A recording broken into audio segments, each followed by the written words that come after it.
复利不仅是关于金钱的累积，它几乎决定了你人生中所有重大结果的走向。你的人生不是由那些看似戏剧性的瞬间决定的，而是由那些你看不见的指数级法则在悄悄操控。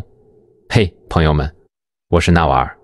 在正式开始讲故事之前，我想请大家动动手指，点个赞，订阅一下我的内容，并开启小铃铛。你的每一个点赞、投资和评论，其实也是在为我们的连接进行一次分段复利积累。好了，让我们关上门，坐下来好好聊聊。很多时候，你会不会有这样一种感觉？你觉得自己就像是一只在滚轮上疯狂奔跑的仓鼠，你每天起得比鸡早，睡得比狗晚，为了那点微薄的薪水，在这个钢筋水泥的丛林里厮杀。你看着身边的朋友，有的突然发财了，有的升职了，你心里焦虑，你开始怀疑是不是自己的运气不好，或者是不是自己还不够努力。我曾经也是那只仓鼠。在硅谷的早期，我见过无数聪明绝顶的人，他们每天工作16个小时，却依旧毫无收获。而另外一些人看起来总是云淡风轻，他们花大量的时间阅读、思考、散步，却能在几年后不仅实现了财务自由，还拥有了令人羡慕的家庭和健康的身体。这中间的差别到底在哪里？是命吗？是运吗？不，都不是。根本的原因在于，绝大多数人都在用线性的方式过一生，而那些极少数的赢家，他们早就看透了这个世界的底层代码——复利。我们都知道阿尔伯特·爱因斯坦那句被引用烂了的名言：复利是世界第8大奇迹。这句话通常被印在那些教你理财的课本第1页，告诉你如果每天存1块钱，50年后你会变成百万富翁。但这恰恰是最大的误导。当你只把复利看作是一个金融工具时，你就把这个宇宙最强大的武器给大材小用了。让我问你一个更根本、更刺痛人心的问题：你是否发现复利效应在你的银行账户之外，几乎决定了你人生的所有重大结果？请你闭上眼睛回想一下，你人生中那些真正的高光时刻，真的是因为某一次突如其来的好运吗？你拥有现在的阅历，是因为看了一本神书吗？你拥有现在哪怕为数不多的知心朋友，是因为某一次酒局上的豪言壮语吗？不是的，绝对不是。人生并不只是由那些戏剧性的大事件组成的，不是那一次成功的创业，不是那一次突如其来的升职，更不是中了彩票头奖。人生的所有重大回报，无论是巨额的财富、稳固的关系，还是深刻的知识，通通都来自于复利。这是一个关于指数级成长的内在法则，一个关于投入和产出之间存在非线性关系的真理。如果你将人生视为一场长期的博弈游戏，那么你唯一需要掌握的数学，不是微积分，也不是复杂的统计学，就是复利。这不仅是关于金钱，更是关于时间、习惯和信任的终极分配。我见过太多中年的朋友，他们在这个年纪感到深深的疲惫。这种疲惫不是身体上的，而是心累。他们觉得不管怎么挣扎，生活就像一潭死水，甚至还在倒退。其实这往往是因为他们没有理解复利的物理学属性。我们必须将复利的概念把它视为一个底层的思维模型，不管你承不承认，它都在那里作用于你。你今天做的每一个选择，每一次呼吸，每一个微小的念头，都在决定你未来人生的基础和系数。复利的本质是什么？让我们拨开那些复杂的术语。在最纯粹的层面上，复利是某一结果作为基础，在下一轮被重复叠加的过程。这听起来很简单，对吧？简单到让人想打瞌睡，但其背后的哲学却非常深刻。它与我们从小受到的教育线性思维是完全对立的。什么是线性思维？就是干一天活，拿一天钱。我们的祖先在狩猎采集时代，为了生存，大脑被进化成了线性模式。我扔出一块石头，击中一只兔子，我就有一顿饭吃。这是一种即时的反馈。线性思维期待投入1分，立刻收获1分，如果我投入了2分，我就期待2分的收获；如果我看不到收获，我就焦虑，我就放弃。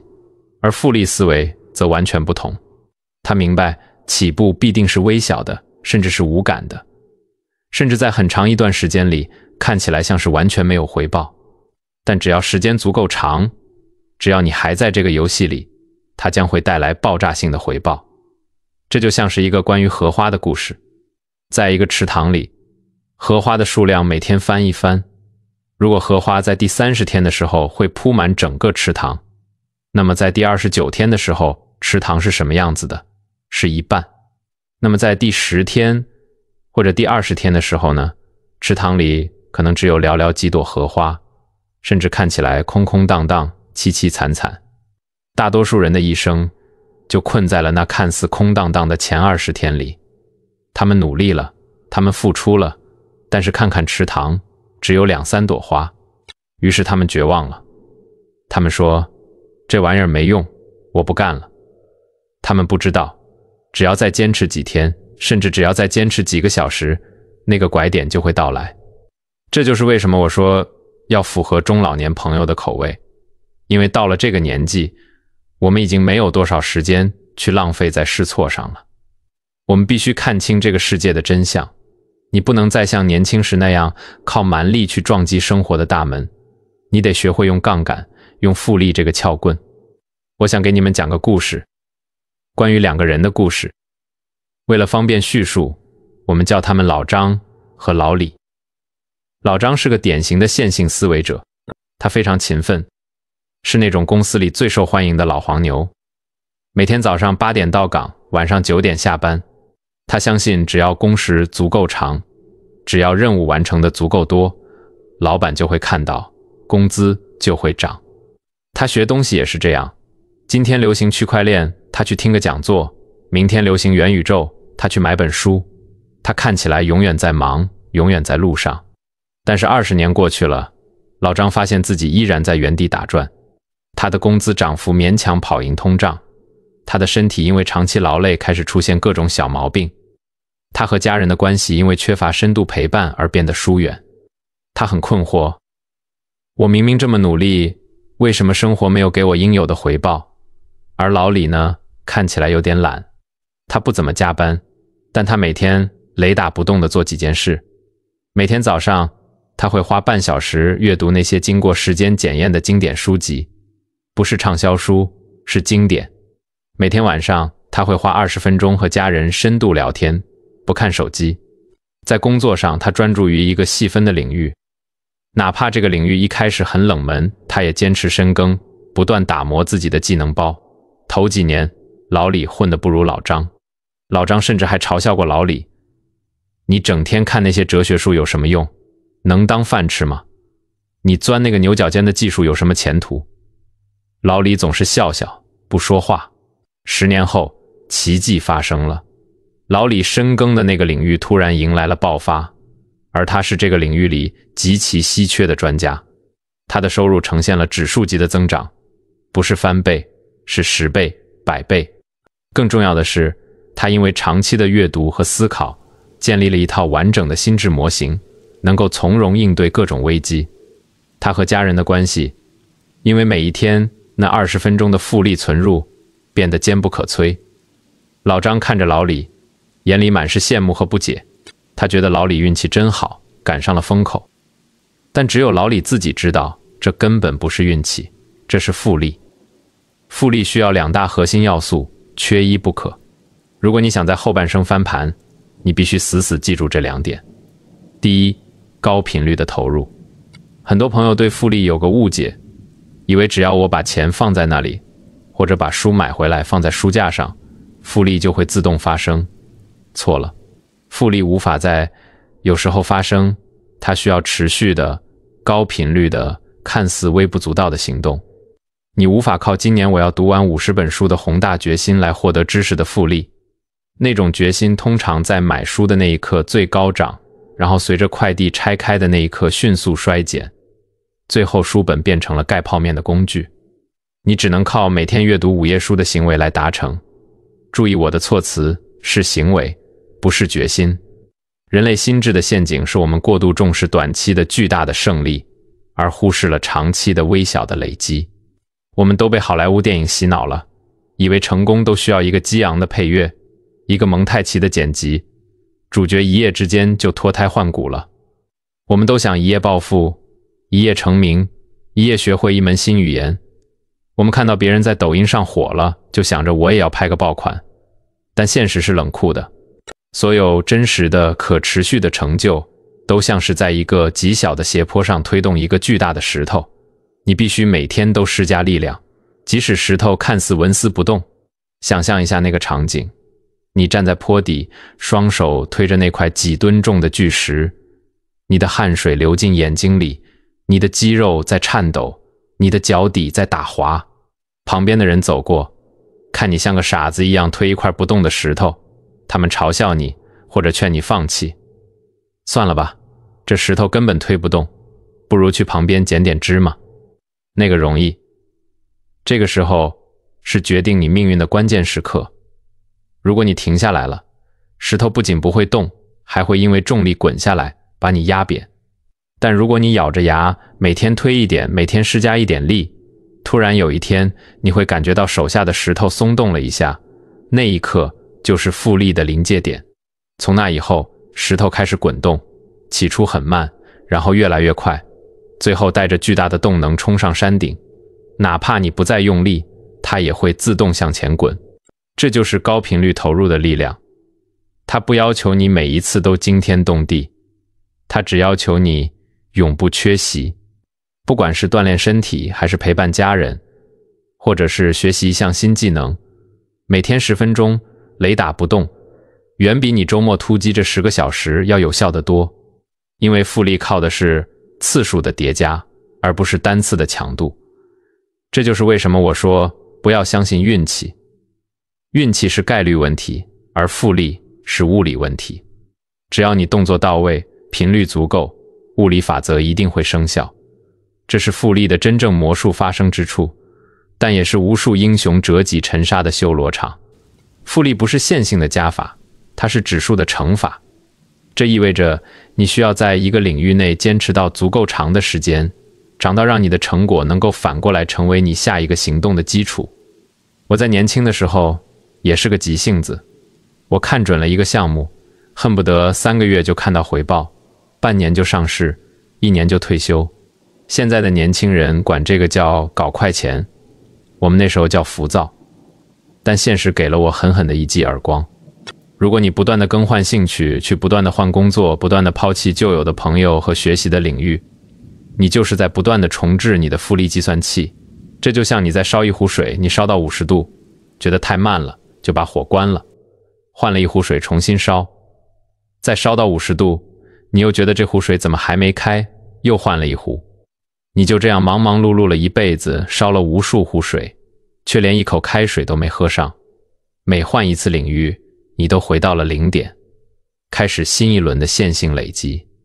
你之前的积累，那些人脉，那些对行业的深刻理解，那些肌肉记忆，通通归零。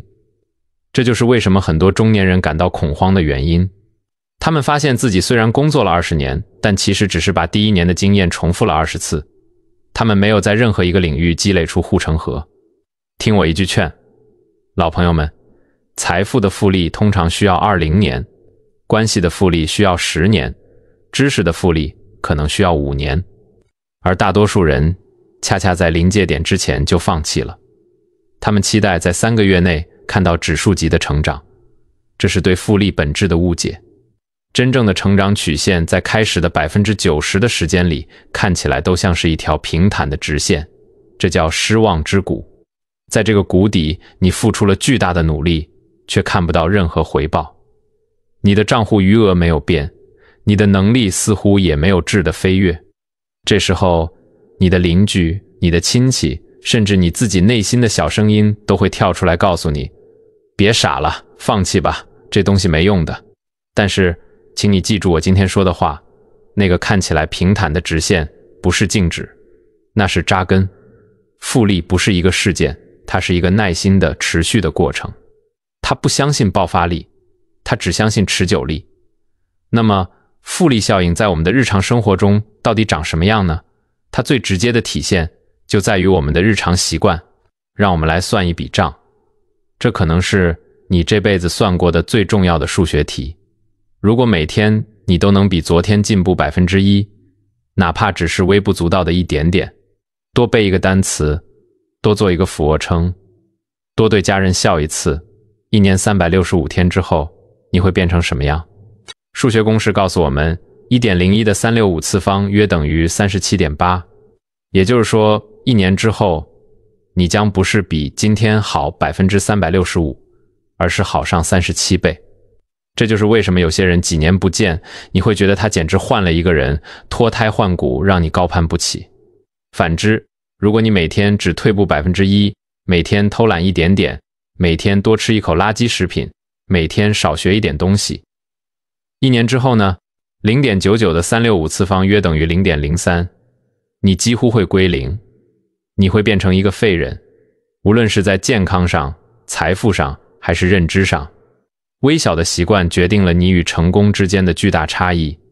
这个差异不在于你的天赋，不在于你爹是谁，而在于你的每日决策。是你今天决定拿起书本还是拿起手机，决定吃沙拉还是吃炸鸡，决定忍耐还是发火，这就是命运的分岔口。但是更让我担心，也更想提醒各位中老年朋友的是复利的阴暗面。万物皆有阴阳，复利既能让你上天堂，也能让你下地狱。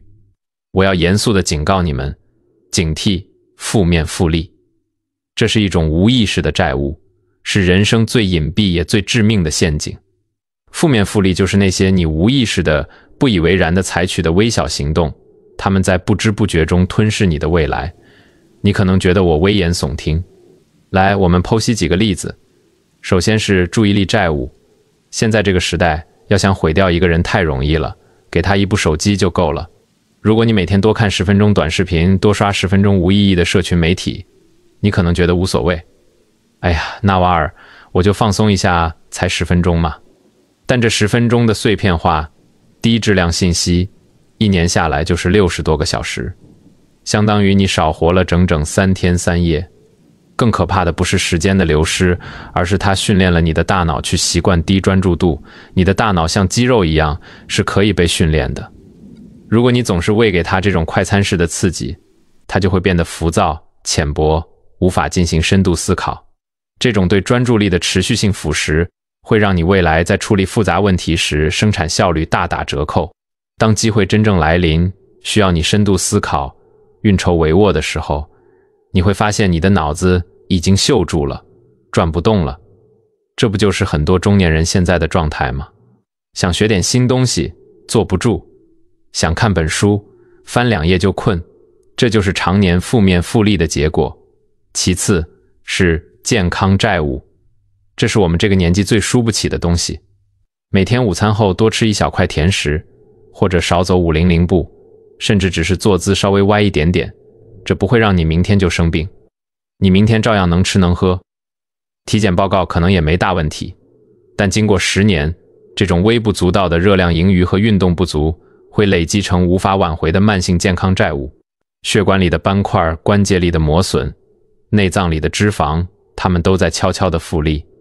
当某一天疾病突然爆发，那是雪崩，人们才惊觉，天哪，怎么突然就倒下了？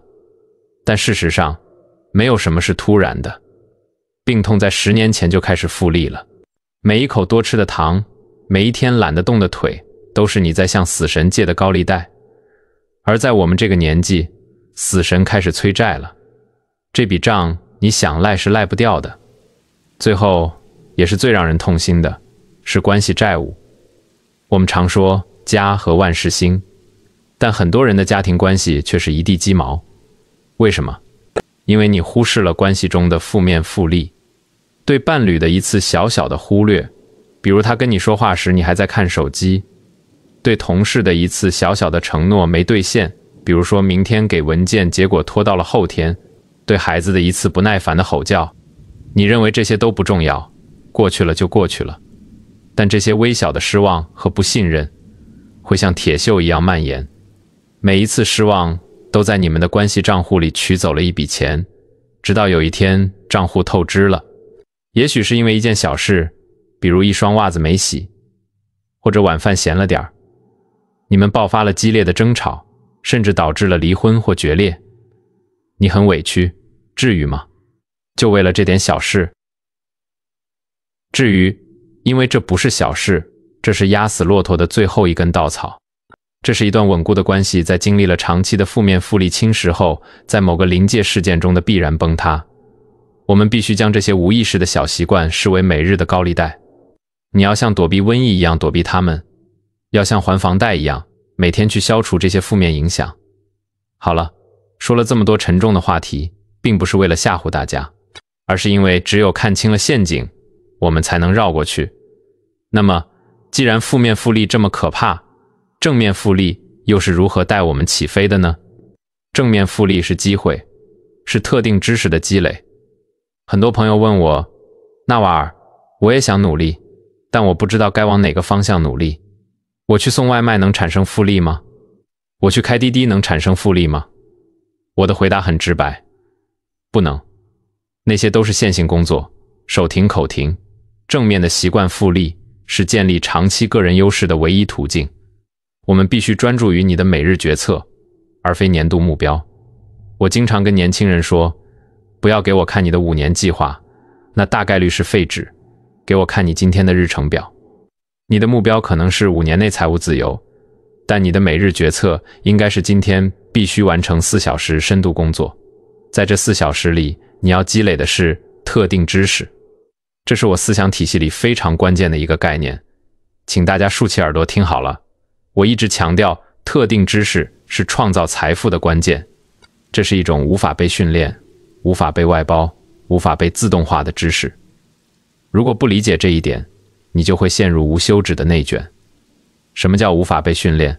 如果一个东西能在学校里标准化的教给你，那么它也能教给其他人。既然大家都会，你就可以被替代，你的工资就会被压低。什么叫无法被外包？如果一个工作能打包给更便宜的人力去做，那你还有什么价值？什么叫无法被自动化？如果一个工作能被 AI 或者机器取代，那你离失业就不远了。那么，去哪里找这种神奇的特定知识呢？它通常是你天生的兴趣、独特的背景与刻意练习的结合。它藏在你童年的好奇心里，藏在你业余时间即使不给钱也愿意去琢磨的事情里。比如说，你小时候特别喜欢拆收音机，对电子产品极其敏感，长大后你并没有成为工程师，而是去做了一个销售。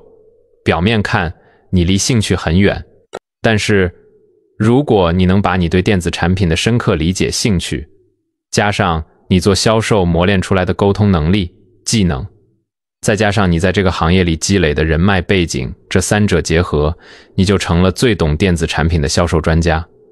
你可以用工程师听得懂的语言跟研发沟通，又能用客户听得懂的语言跟客户沟通。这种翻译能力就是你的特定知识。特定知识的累积就是一种典型的习惯。复利，每天早起15分钟阅读你真正感兴趣而非功利性的书籍。注意，是感兴趣，不是有用。因为只有感兴趣，你才能坚持，才能产生复利。每天投入10分钟学习一个你觉得有趣的新技能，例如基础的数据分析，一种新的写作风格，或者哪怕是学习如何拍出一张好看的照片。这些微不足道的行动，经过数年会累积出你独特的知识交集。不要小看这些无用的技能，知识与学习也是一种复利。学习的过程不是一个线性的加法，而是一个乘法。我想用一个化学反应的比喻来解释这件事。如果你只学习一个领域的知识，比如你只懂会计，你的知识体系可能是一个孤立的点，你只能解决会计的问题。但当你引入第2个领域的知识，比如法律，你不仅仅是懂会计和懂法律，你懂的是税务筹划和合规避险。这2个点连成了一条线。当你再引入第3个领域的知识，比如心理学，你懂得了如何跟税务局沟通，如何理解老板的真实意图，这就变成了一个三角形，一个稳固的面，知识之间将会产生非线性的连接和化学反应，这就是知识的复利效应。这就是为什么我总是鼓励大家要做一个半吊子的博学家。我鼓励广泛阅读科学、哲学、经济学、数学，这不是为了让你在饭桌上吹牛，显得你很有学问，而是为了建立多个维度的心智模型。什么是心智模型？就是你看待世界的眼镜。你拥有的眼镜越多，你看得就越清楚、越全面。当你学习了进化论，你不仅仅是知道了猴子怎么变人，你就能理解市场的竞争与淘汰机制，知道什么样的公司能活下来，什么样的产品会被淘汰。这就叫适者生存。当你学习了博弈论，你就能更好地理解人与人之间的合作与冲突。你知道什么时候该合作，什么时候该背叛，什么时候该妥协。这能让你在职场和商场上游刃有余。当你掌握了第一性原理，你就能够剥离表象，直达问题的核心。你不会被别人的观点带着跑，你能看到事物的本质。一个心智模型能够为你提供一个新的视角，而多个心智模型则能让你预测未来的多种可能性。你每学会一个新的心智模型，如长远思维、机会成本、边际效益，你的决策能力就会提高一个层次。说到这里，我也想给各位分享一个具体的案例，让我们从单一技能聊到网络效应。许多人将工程师视为单一技能者。在我们传统的印象里，工程师就是那个戴着眼镜、穿着格子衬衫、不善言辞、只知道对着电脑敲代码的人。但真正优秀的工程师，那些在硅谷拿着100万年薪的人，他们绝不仅仅是代码写得好，他们不仅精通编码，他们还理解用户心理，知道用户会如何使用产品，他们懂设计，知道什么样的界面让人舒服，他们懂商业模式，知道什么样的产品能赚钱，以及最重要的，他们有清晰的沟通能力，能向非技术人员解释复杂的概念。他们不是只在编码这个点上达到复利，而是在编码加沟通加商业理解加心理学这个组合上产生复利。他们的价值是单一技能者的10倍，但他们付出的努力可能只是1.5倍，因为这些技能之间是可以互相促进的。对于此，我给各位老朋友的行动建议是，不要只专注于单一技能的深度，那是专家的路，那条路越走越窄。你要注重多个核心技能的广度组合，寻找那些看似不相关的领域，并强迫自己去建立连接，去学点你不懂的东西。如果你是搞技术的，去学学销售；如果你是做销售的，去学学产品逻辑；如果你是家庭主妇，去学学理财投资。当你把2个看似无关的技能结合在一起时，奇迹往往就在那里发生。如果说金钱的复利需要初始资本，知识的复利需要漫长的时间，那么关系和声誉的复利则需要一样极其稀缺的东西——正直。在这个浮躁的社会里，正直似乎成了一种笨的代名词。但我今天要告诉你，正直是这个世界上回报率最高的投资品。声誉和信任是无法被复制的最具价值的社会资本，它是一种可转移的无形的货币。一旦你建立了它，它就会自动为你吸引机会，甚至在你睡觉的时候，它都在为你工作。我们要把信任的建立想象成每日的存款。我常把人际关系比作一个银行账户，信任不是一个一次性的行为，你不能跑过去跟人家说，嘿，给我100万，相信我，我是个好人。没人会理你。信任是一系列微小持续行为的总和。每一次的守时，当你准时出现在约定的地点，你不仅是尊重了对方的时间，你还是在这个账户里存入了1块钱，表明你是一个靠谱的人。每一次的兑现承诺，哪怕只是答应给同事带一杯咖啡这种小事，你说到做到，你又存入了1块钱。每一次的保持正直，当面对利益冲突时，你选择了说出真相，即使这个真相让你损失了眼前的利益，即使这个真相让你很没面子，这一刻你存入的不是1块钱，而是一根金条。人们不会因为你做了一件惊天动地的大事就突然信任你，那叫崇拜，不叫信任。他们信任的是你持续的每天的做对的事，这种持续性创造了可预测性。在这个充满不确定性的世界里，可预测性就是最大的安全感。如果每个人都知道，只要是你答应的事，就一定会发生。这种安全感就是信任的基石。一旦你的声誉建立起来，复利效应就会瞬间爆发。你会获得一种神奇的能力，无摩擦的机会流。什么叫无摩擦？你不需要去推销自己，人们知道你是可靠的人，他们会主动把最好的机会、最稀缺的资本和最优秀的人才送到你面前。你的时间不再花在寻找机会上，而是花在选择机会上。这中间的效率差距是指数级的，而且声誉能带来极低的交易成本。在商业世界里，最贵的东西不是产品，而是信任成本。当人们不信任你时，他们需要雇佣律师起草几百页的合同，进行尽职调查，防范你每一个可能的漏洞。这些都是巨大的内耗。但当人们信任你时，合同会变得非常简单，甚至有时候只是一个君子协定。谈判会非常快速，你可以直接跳过那些相互试探的环节，直接进入建设性的合作。我想给你们讲一个我在硅谷亲眼见证的故事。这关于一个著名的天使投资人和一位创业者，那是20多年前的事儿了。有一位创业者，他的第一次创业失败了，公司倒闭，欠了一屁股债。当时他的投资人完全有权利根据合同清算他的个人资产，拿回最后一点残值。虽然这点钱对投资人来说九牛一毛，但对那个创业者来说就是倾家荡产。这位天使投资人做了一个决定，他对那个年轻人说：算了，我知道你尽力了，这笔钱你留着，安顿好家里的生活，别让老婆孩子没饭吃。我相信你的人品，这笔账算我的。这就叫口头承诺，这就叫正直。这位投资人损失了金钱，但他赢得了一样更值钱的东西，这个创业者的终身信任。10年后，故事的下半场来了。那位曾经失败的创业者并没有被打倒，他吸取了教训，再次出发。这一次，他创立了一家后来价值数十亿美元的独角兽公司。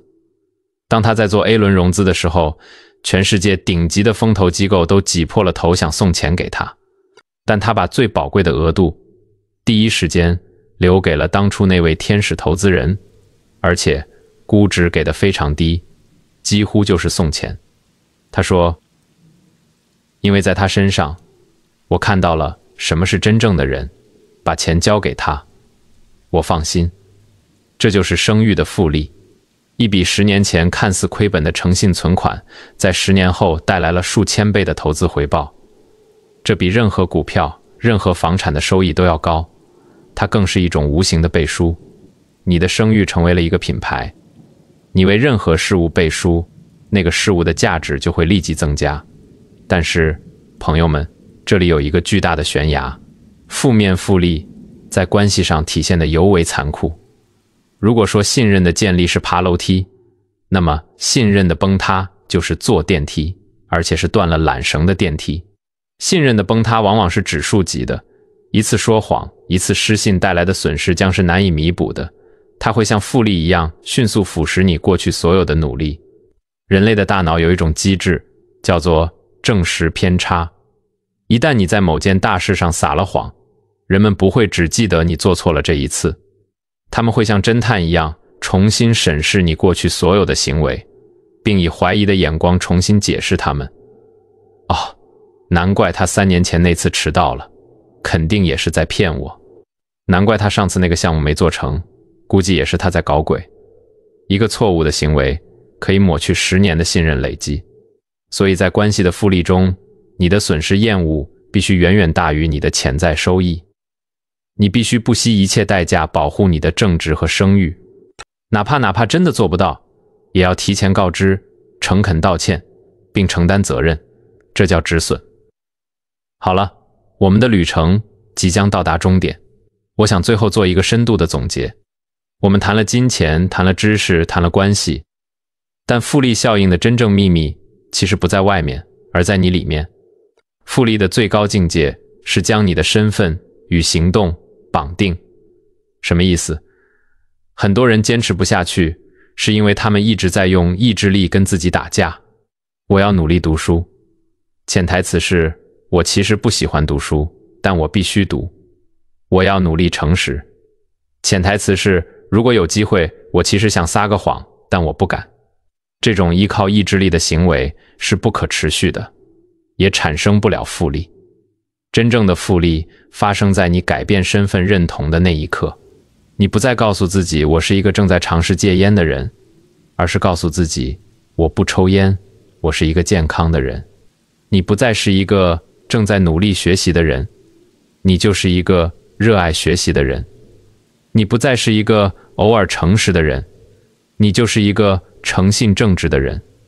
当你将行动与身份绑定时，你的行为就不再是需要意志力去推动的任务，而是你自然而然的选择。你不会努力去阅读，因为你就是一个热爱阅读的人。一天不看书你就浑身难受。你不会刻意去兑现承诺，因为你就是一个诚信正直的人。你知道如果你失信了，你就不是你了。这就是复利的最终形态，你的本质成为了你的基础。复利并不关心你是谁，它不看你的出身，不看你的学历，它是一个冷酷而公正的宇宙法则。它只关心一件事，你是否能持续耐心地做对的事。复利是宇宙的加速器，它奖励持久性和正确的基础，它让你从线性累积的陷阱中解放出来，进入指数级成长的自由。所以，我亲爱的老朋友们，你必须从今天开始，甚至从此时此刻开始，去寻找你生活中那些可以应用复利法则的基石。问自己几个问题：哪些是你可以每天投入15分钟，但雷打不动，永不中断的习惯？哪些看似不相关的知识领域可以为你创造独特的特定知识组合？哪些微小的承诺可以让你每天在关系银行中存入一笔信任资本？你今天种下了哪颗复利的种子？你必须确保你今天的所有行动都是明天复利计算的正确基础。不要期待戏剧性的改变，不要幻想明天早上醒来世界就变了，去创造那些微不足道的但永不中断的连续性。因为在长期的游戏里，最后赢下来的不是跑得最快的人，而是那个一直没有停下来的人。好了，这篇关于财富与幸福的长谈到这里就全部结束了。如果你从这8000字的分享中获得了一点点启发，哪怕只是改变了你对每天早上那10分钟的看法，那么我的目的就达到了。现在的世界正处于一个巨大的动荡期，看看新闻就知道，经济周期在波动，地缘政治在摩擦，很多人感到恐慌。但根据最新的本土大数据显示，那些拥有长期主义思维、懂得复利法则的人，在危机中的生存率和抗风险能力是普通人的5倍以上。在这个不确定的时代，复利是你唯一确定的抓手。